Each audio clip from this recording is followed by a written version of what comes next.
Action! Yeah. Hello, my name is Mackenzie and I'm autistic and I have ADHD, and this is my YouTube channel, Autistic Musings. On this channel, we discuss autistic terms, I share my own personal experience, and also we talk about unique solutions to uniquely autistic problems. And ADHD too, because, yeah.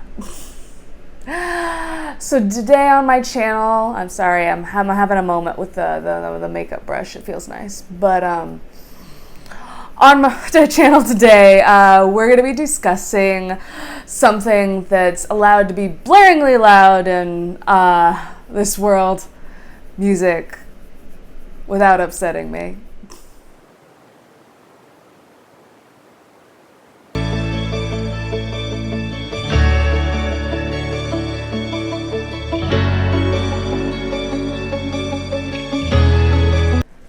Okay, we're back. Anyway,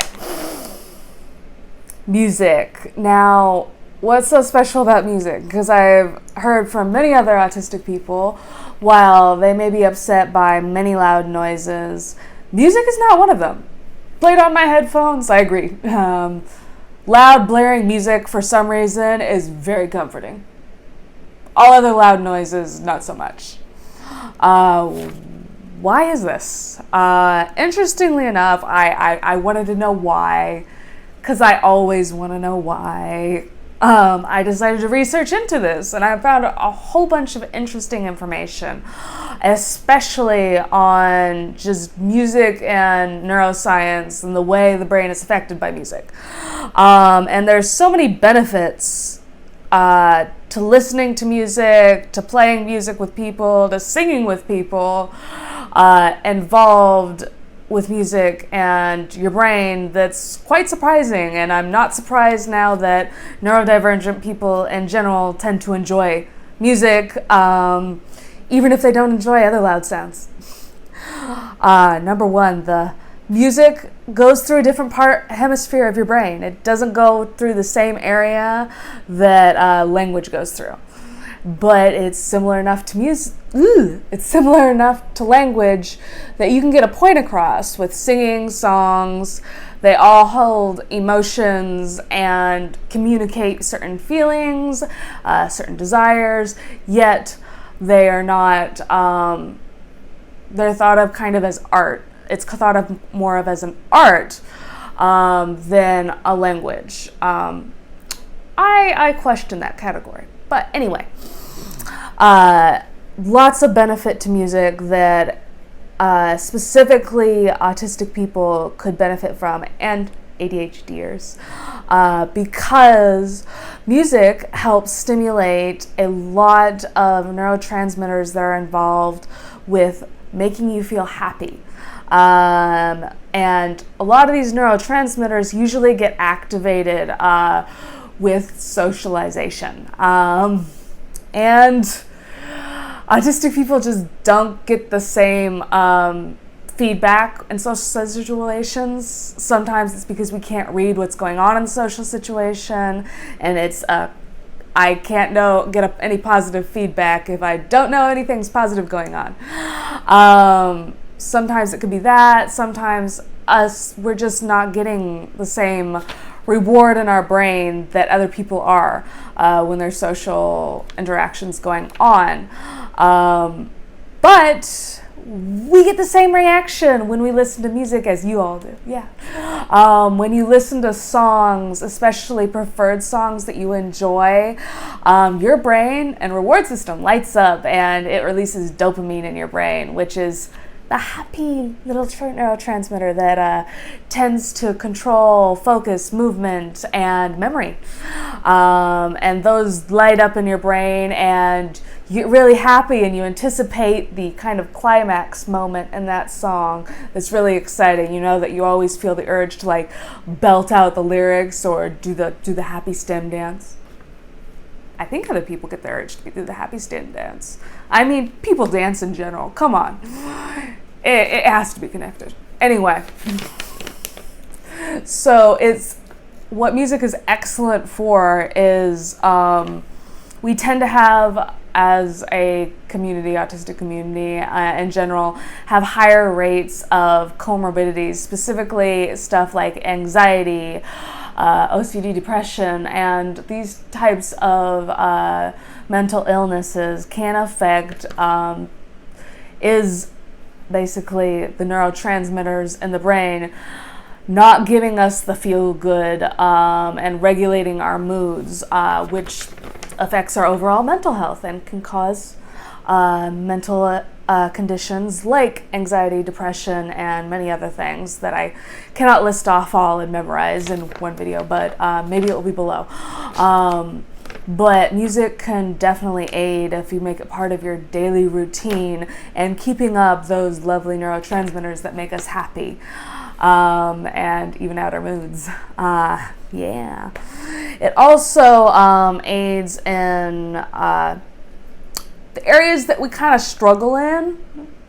And especially if you're a child and you get lots of music, interaction, singing, instruments, anything really, musical games, where was I going with this? I was going with the executive dysfunctions. That's where I was going with this. I mean, long-lasting effects of playing music, playing musical games, having it a big part of your life can mean better memory, better focus, and having long-lasting results from having so much music and games, instruments. Really, it could be a lot of different things. It doesn't necessarily mean you have to be a musician. It could be just listening to music and incorporating it into your daily routine. Speaking of that, we're going to talk about my daily routine. I actually accidentally put this in my daily routine by accident. Every morning I have I call it emotional processing hour. I have a really hard time processing my emotions in the moment in a lot of situations. Like when you have sensory stuff going on and then I have to talk in a conversation and do work and do tasks, it's really hard for me to even register like I'm having feelings right now or I felt some way about something. It takes me a while. And in the morning I do this STEM routine because I have like a solid hour of where I just pace back and forth. I'm a pacer. I love to pace. And I have blaring music on. Like blaring. It might make me deaf one day, music. I'm cool with that. It doesn't feel the same if it's not that loud. Anyway, but I incorporated that into my daily routine, and it kind of, it does help me cope with anxiety and the stress I kind of get from daily things that are upsetting to me, like upsetting sensory input, like lots of sounds that I do find deeply upsetting, but I can't constantly cover my ears. I can't constantly run away from the sound because I have to work in the environment and talk to my coworkers and not jump at everything. So it lets me recover quite well from daily stressors. It's kind of visible when I don't pace. My sister knows. She lives with me, and she definitely knows when I don't get pacing time because it's pretty obvious how I react to stressors, and I don't seem to be able to calm down very well. That's why stimming is important, people. And it's good for emotional regulation. But the music helps quite a bit. And I am a poor transitioner from waking up, that whole thing where I'm cognitively present up there and getting my day started. And that hour in the morning where I do that wakes everything up, along with a very large cup of coffee. So I did accidentally incorporate music into my daily routine. I often use my exciting pump music and repetitive music, like Level Up. I really like that song. It's a new one, and I really like it. I'm repeating it constantly. over and over and over again on my headphones. But anyway, I constantly use music to help me focus on tasks that are mind-numbingly boring for me, and for some reason my brain likes to wander to other tasks and start other things, but I haven't finished that one task, and then I'll forget about that one task, and I'll have 20 things out, but I haven't finished one, and you get in the picture. I have a bit of a focus issue, and I have an issue completing tasks, especially with tasks with multiple steps. Like laundry. Laundry's very hard. I can understand advanced psychological concepts, but I can't do laundry properly. Yeah, lots of steps in laundry. But blaring music helps with tasks like sweeping, laundry, cleaning my room, any task that doesn't really naturally stimulate dopamine. It's worse for ADHDers and anybody with executive dysfunction, because the task just drifts. I can't stay focused on it. And the music helps stimulate my brain enough where I can follow through and do what I really want to do and complete the task. It's not a lack of want, it's my brain wandering and not wanting to stay on this task because it's not enough dopamine to catch my attention.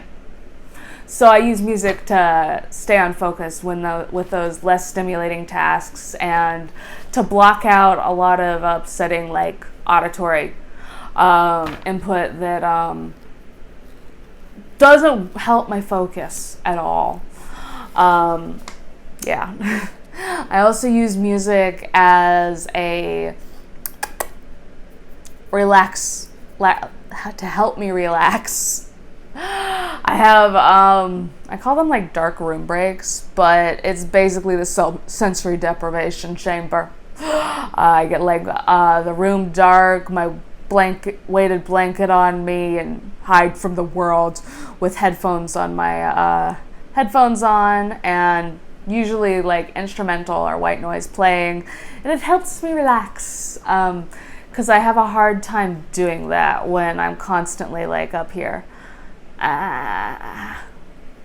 Especially, again, sensory environment, executive dysfunction, having to focus really hard on tasks often that have no dopamine stimulation, and then getting anxiety and stressing out because I can't seem to focus on certain tasks, and they're really, really hard to keep your focus on and remember, and constantly interact with people all day. I get kind of up here, and I need to be down here to eventually go to sleep, which I also use music to help me go to sleep.